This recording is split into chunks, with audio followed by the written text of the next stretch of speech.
Hey, Brian from SnakeBytes here. So you're thinking about breeding pythons? I'll give you the rundown of how we do it in this week's show. You're watching SnakeBytes.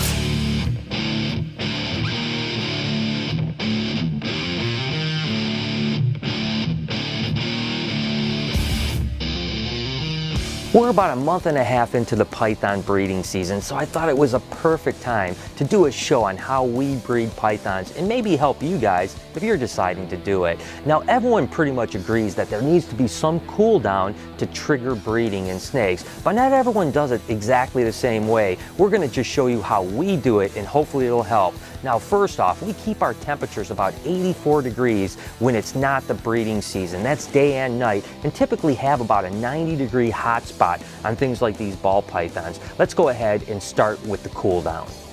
Again, most people agree on the necessity for a cool down in order to breed pythons. That's really for a few different reasons. One, it helps trigger follicular growth in females. Two, it increases the fertility of sperm in males. And lastly, it triggers copulation. We keep our temperatures about 84 degrees and 90-degree hotspot when we're not breeding. Now, when it comes to a cool down, we'll actually take the room down to about 76 to 77 degrees for 12 hours at night, and then cool the hotspot from 90 degrees to 87 degrees during the day. But here's where the cool down happens on the hotspot. We use these Herpstat Spider Robotics thermostats, and we have them set at 87 degrees during the day and dropping down to 80 degrees at night for a 12-hour window. How old were Brian and Lori when they became a couple? A, 15 years old, B, 18 years old, or C, 22 years old? Answer with a comment and keep watching to see if you're right. Before we get started on cooling and breeding the animals, let's talk about when your animals are actually ready to breed. Now, typically, ball python females take about 2 years. Prior to cooling, you want to really beef them up. You want them to have nice and big body weight. It's really important for follicular growth. Now, typically, a female won't breed before 2 years old, and most commonly, they're not ready till about 3 years old. This big pinstripe female happens to be a 4-year-old, and as you can see, she's a beast. Now, you want these females to be at least 1,500 grams. I think this girl has it, but let's stick her on the scale and find out.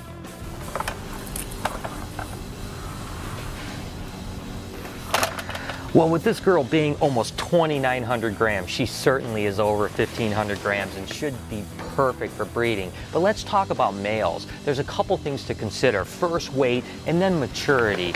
A male needs to be at least 500 grams typically, although every now and then you hear of people breeding them as low as 350 grams. And believe it or not, one of the earliest breedings I've ever heard from a male was 48 days old, which is just absolutely ridiculous. But this albino clown is a perfect animal at 727 grams. That means she's really ready, but there's some maturity factor as well. And I want to show you a few things about the hemipenes. Just because a male is 4 or 5 months old and 500 grams doesn't always mean that it's ready to breed. They actually have to have mature hemipenes. I want to show you guys exactly what I mean by that. This is a Killer Blast Het clown that I wish was ready to breed. He's just not showing me the signs yet. Look at these hemipenes right here.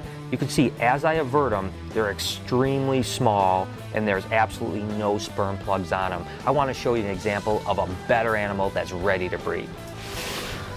This killer kingpin is the same size and the same age as the Killer Blast Het clown at about 5 to 6 months old, but unlike the immature hemipenes that the Killer Blast had, you can see this killer kingpin has nice mature hemipenes. They're a little bit thicker, a little longer, and you can even see a little bit of sperm on the end of them. Now, a full-grown adult ball python male that's 2 years plus is going to have even more mature looking hemipenes, and it's going to have sperm plugs typically. Now, the interesting fact is you can take a Killer Blast just like that has the immature hemipenes, and sometimes by throwing them in with a female over a 2 or 3 week window, even though he won't breed, the hemipenes will actually mature. So if you have a male that has immature hemipenes, all is not lost. It still might breed. Start putting it in with your females when it hits the 500 gram mark.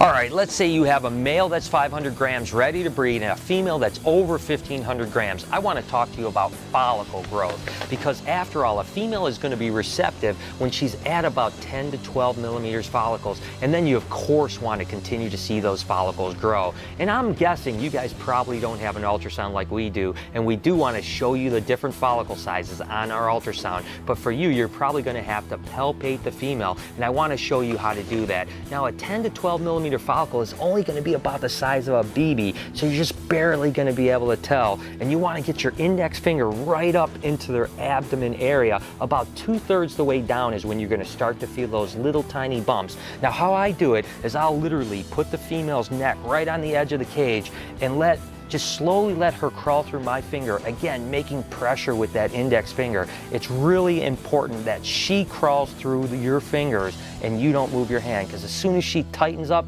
you're not gonna feel anything. Just so you guys have an idea what a 10 to 12 millimeter follicle looks like on an ultrasound that you're going to be palping for, I'm going to take this girl and actually measure her follicles for you guys. Now, what you're looking for as an ultrasound is you really just want to find the gallbladder first, and then right behind the gallbladder is where you're typically going to find your follicle growth, and there they are, the little teeny tiny follicles right now. I just freeze frame them and I go ahead and measure them up, and sure enough, this girl's at 12 millimeters. Now, in a perfect world, you're going to want to start breeding your females right about now at about 10 to 12 millimeters. Again, the size of a BB. At about 15 millimeters, you're going to feel them maybe the size of a marble. And then when they hit 20 millimeters, that's when you want that male back in again. And that's going to be about the size of a ping pong ball. Now, that's going to probably take about a month. If you get a breeding at 20 millimeters, I typically wait until they hit 30 millimeters, which is about the size of a chicken egg, and again, takes roughly about a month to grow to that size. Within a few weeks of that time, they're going to ovulate at about 40 to 45 millimeters. But let's talk about introducing males into the females. All right, guys, it's time to tune in to Barry White on your Pandora and dim the lights, because males are starting to go in with females. Not actually, guys. It's actually pretty simple. All you're basically doing is taking a male that's big enough and mature enough to breed and sticking them in with the female that has some follicles. That's about it. It's not rocket science. Let's check a few males that I just put in earlier today and see if we have some breeding.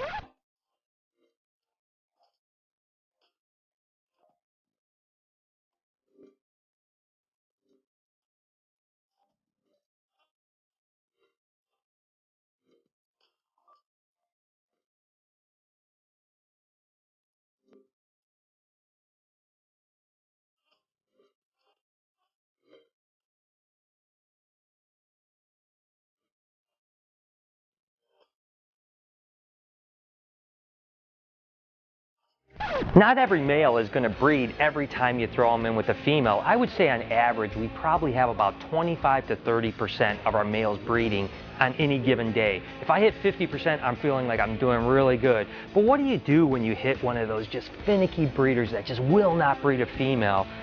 There's a couple little tricks that I typically use. You can actually throw two of the same type of males in the cage, and the males will literally combat a little bit. Now, when it comes to ball pythons, typically it's not that bad. They'll sometimes nudge each other a little bit, but they're not going to harm each other. There are some species, like reticulated pythons, you don't want to do that because they'll literally bite each other and rip, so you don't want to do it. But with ball pythons, you can literally put two males together and they'll agitate a little bit, oftentimes spurring on breeding.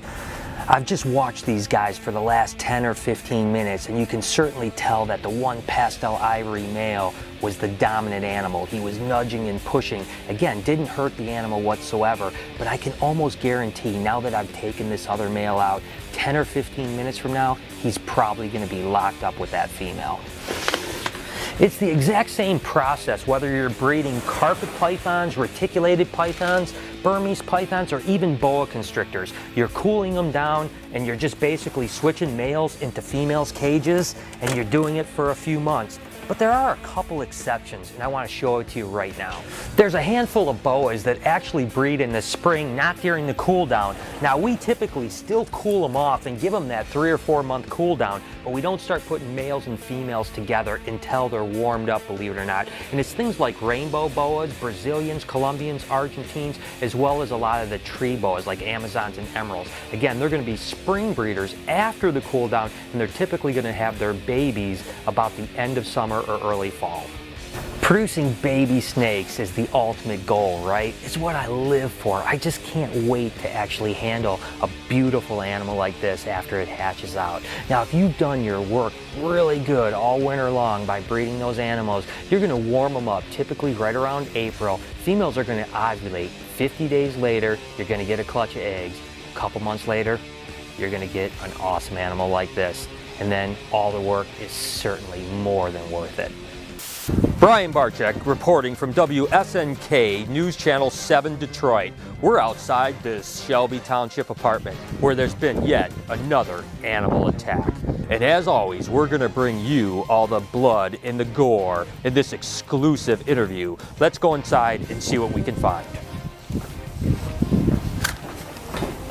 As you can see, this is the scene of the crime. Obviously, Mrs. Roberts is extremely upset about this.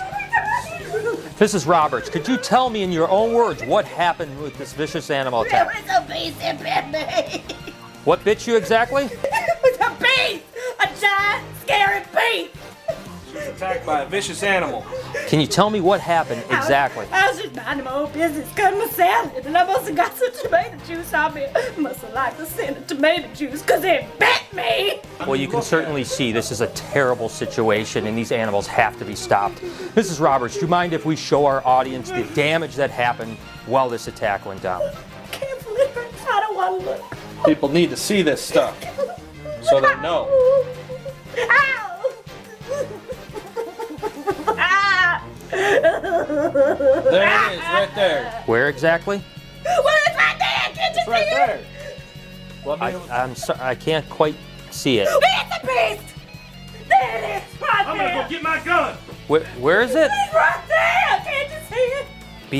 Behind the rabbit? It's a rabbit, it's a beast! It's a dragon beast! And this has been Brian Barczyk reporting from WSNK News Channel 7. Cut. This is ridiculous. Did you see this? It's a freaking rabbit. A rabbit like it bit her. This is just, what in the hell's come to news ratings now? This is ridiculous. I hate my job. Alright guys, today's episode was all about breeding, but that was snakes. That's stuff we see every day. I want to know, if you could breed together any two animals in the world to create the perfect, awesome, super animal, what would it be? Like a snake and a dog? Would it be a snog, a little slithery dog? Leave a comment below and let us know. So there it is. I hope you guys enjoyed the show, and some of these tips will be helpful if you're deciding to breed pythons. I'm constantly posting pictures of our snakes breeding, so make sure to hit me up over on Facebook and Twitter at SnakeBytesTV. Until next week, you've been watching Snake Bites.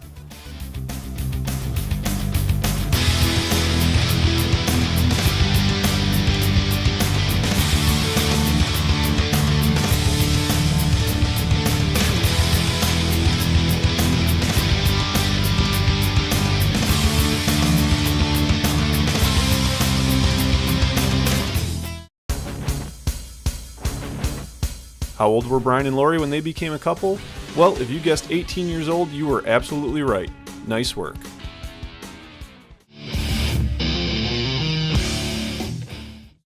All right, we have a Sumatran blood python here, and as you can see, they're really heavy. And they're friendly, right? Well, let's hope so. I'll be totally honest with you. A lot of them aren't friendly. But this one I think is pretty good because I've known it for about 30 seconds and it seems to be okay. But you can see how heavy bodied they are. I mean, these guys are it's got to be what, maybe 40 pounds, 35, 40 pounds?